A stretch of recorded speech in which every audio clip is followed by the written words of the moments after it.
There were many great American writers in the 1920s. Ernest Hemingway, William Faulkner, T.S. Eliot, but no one captured the spirit of the 1920s better than F. Scott Fitzgerald, and he is often considered the voice of that generation. Ironically, Fitzgerald died believing that he was a failure, that he would be forgotten. He thought it was his destiny to be the greatest writer of his generation, and he thought that he failed. But he was wrong. Fitzgerald was born Francis Scott Key Fitzgerald in Minnesota in 1896. He was distantly related to Francis Scott Key, the writer of the words of the Star-Spangled Banner, and his mother was very proud of that heritage, so she named him after it, but everybody called him Scott. He actually went to school not far from us. He spent some time in childhood in upstate New York in Syracuse and Buffalo. And he was one of those kids that knew what he wanted to be when he was young. He published his first story in the school newspaper when he was 13, and he knew he was going to be a writer. There was no question. He attended Princeton, but dropped out early once World War I broke out, and he wanted to enlist. However, the war ended before he could be sent overseas. In Montgomery, Alabama in 1918, Fitzgerald was working in an advertising firm and writing in his spare time. And while he was there, he met Zelda Sayre, who you see pictured there. She was rich, beautiful, full of life, smart, witty, clever, and every male in the area was going after her. And so Scott went after her too. He eventually was able to convince Zelda that his future literary greatness was assured. And on that promise of his greatness and the money that would come with it, they became engaged. However, when it took Scott a while to publish his first novel, Zelda broke off the engagement, thinking that it didn't look like it was going to happen. And she was used to living a very lavish lifestyle, and she wasn't going to be married to some sort of, starving artist. However, once he was able to secure a publication deal, the engagement was suddenly back on. There's actually a letter that Fitzgerald wrote to the publisher begging for a quick publication so that he could, quote, impress a girl. And his first novel, This Side of Paradise, was published to great acclaim and very good sales in 1920. Combined with Fitzgerald's success with his first novel and all the money that came with it, was Zelda's style. And Zelda was the flapper of the age. She defined that style and helped make it popular. And because of their rising fame, they became icons of the rebellious youth of the 1920s. And they, especially Zelda, defined 1920s style and all the excess that came with it. They were constantly in the tabloids. There were stories of Zelda jumping into a fountain in Central Park and them riding on the tops of taxi cabs, always with drinks in their hands, all during Prohibition. Zelda was also Fitzgerald's muse. He would write Zelda-like characters into his novels, and he would even steal her diary and take direct quotes and put them into the dialogue of his novels. There's a famous quote from The Great Gatsby that came directly from Zelda's mouth after she was coming out of anesthesia after giving birth to their first child. She said, "I hope it's beautiful and a beautiful little fool." And that quote Fitzgerald worked into The Great Gatsby. In 1924, while he was working on The Great Gatsby, Fitzgerald and Zelda moved to Paris to join a community of expatriate writers, including Ernest Hemingway and James Joyce and T.S. Eliot and Gertrude Stein, and they became known as the Lost Generation. Why did they leave America for Paris, you might ask? Well, in America, alcohol was illegal. In Paris, it was not. And most of the people I just named were alcoholics. Speaking of alcoholism, in 1924, while they were in Paris, the relationship between Scott and Zelda became fraught. And part of that was because they were both abusing alcohol, and they had this very passionate but destructive love for each other. So while he was in Paris, Fitzgerald dove into the writing of The Great Gatsby, which he thought would be his great work. Meanwhile, Zelda was bored and lonely, and so she began an affair with a dashing French pilot. 6 weeks into this affair, she demands a divorce because she wants to marry this French pilot.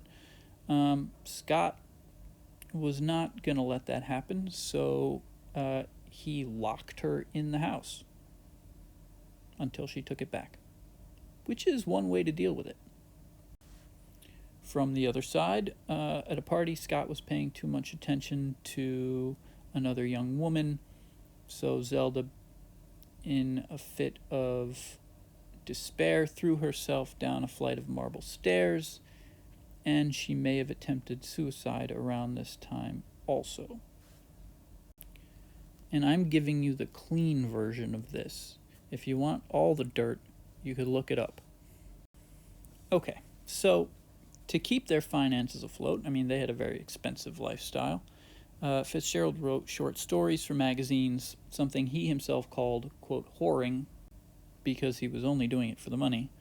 But his real passion was writing his third novel, which was The Great Gatsby. And during the writing of The Great Gatsby, Fitzgerald felt like he was really hitting this new level. He was coming into his own.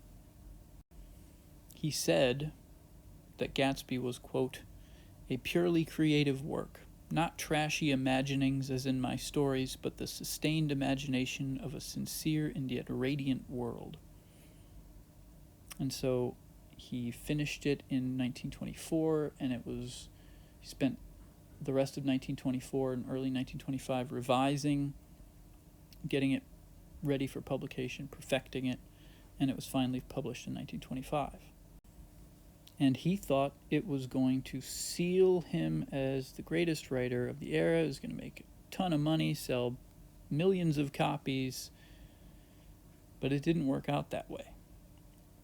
The book got lavish praise from the literary giants of the time, the people whose opinion he really respected, but it got mixed reviews from literary critics, and it didn't sell many copies, far fewer than his first two novels. One reason for that might be that it was published in the middle of the Roaring '20s, when people were going crazy. The stock market was skyrocketing. Prohibition was driving this alcohol-fueled lifestyle, ironically. But in The Great Gatsby, he criticizes materialism and the deceptive wealth that created the boom of the 1920s. But the people of 1925 may have been too busy roaring to heed the literary warning that Fitzgerald was giving them, that the good times are a mirage. So combined with the fact that Fitzgerald's literary fate looked darker, so did his relationship with Zelda, because Zelda was starting to fall apart. She was desperate to have an identity of her own. She wanted to be known for her own talent. And as a girl, she'd been a promising dancer. So she became obsessed with ballet at the age of 27. And anybody who knows anything about ballet knows that at 27, your chances of becoming a ballerina, most ballerinas are retiring by the age of 27. Nobody's becoming a ballerina at 27. Scott thought she was being absurd with this obsession, but she trained intensely for 8-hour days, but she soon began to fall apart mentally and physically, and she was admitted into a French mental hospital in 1930 and diagnosed with schizophrenia, which explains a lot of the behavior that she had been exhibiting for years. In 1931, the Fitzgeralds moved back to the United States so that Zelda could be with her dying father, which just added more stress to her already unhealthy mental state. While Zelda's family mourned, F. Scott Fitzgerald announced that he was going to be going to California, to Hollywood, to write scripts. They needed money, and that was, in his mind, a quick way to make money. When he left, she fell apart even more and was again admitted into another psychiatric facility. While she was there, one of the things they had her do as a therapy was to write. She had always been a clever writer. There were little things that she wrote in the 20s that were pretty clever, like she wrote a jokey review of one of her husband's novels, and she always had wit and a clever turn of phrase. So while Fitzgerald was struggling to write his next novel, he had been struggling with it for 7 years, she wrote her own semi-autobiographical novel called Save Me the Waltz. And it really demonstrated serious talent. But you have two people writing semi-autobiographical novels, and they have lived together. There's going to be overlap. And Scott was furious that some of the things he was writing about, she wrote about in her novel. And so he forced her to revise section of the novel, and it was eventually published in 1932. Reviews were not kind at the time. Nobody took her seriously, and given the image she created for herself in the 20s, in the early 20s especially, you could see why people would be skeptical. But they never gave the novel a chance, probably. Zelda was crushed by the fact that it didn't sell and that the reviews were harsh, and she never really recovered after that. But today, if you take a class in feminist literature, there's a good chance that you would read Save Me the Waltz by Zelda Fitzgerald. It's an iconic book of feminist literature. In 1934, F. Scott Fitzgerald finally published his fourth novel, Tender as the Night. It took him almost 10 years to follow up Gatsby.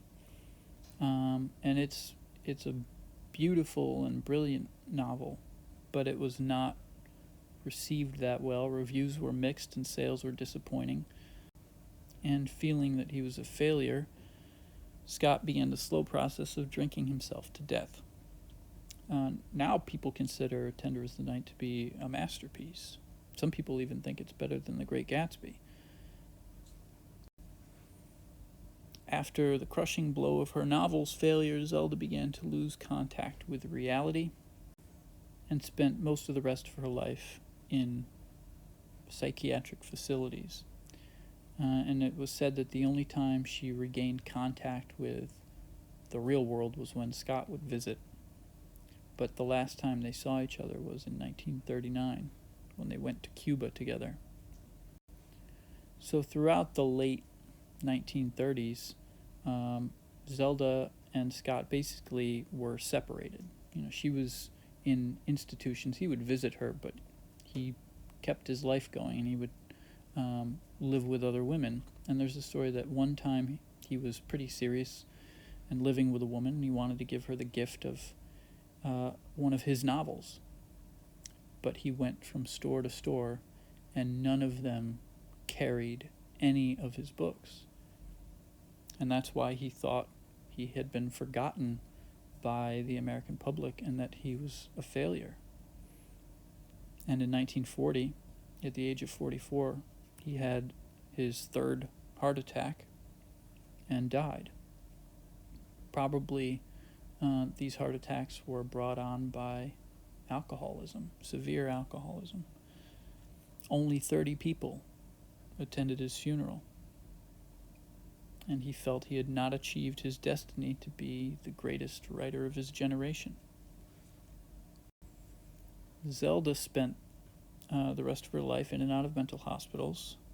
She wrote and she painted, but she never received the respect she felt she deserved. There's an example of her painting.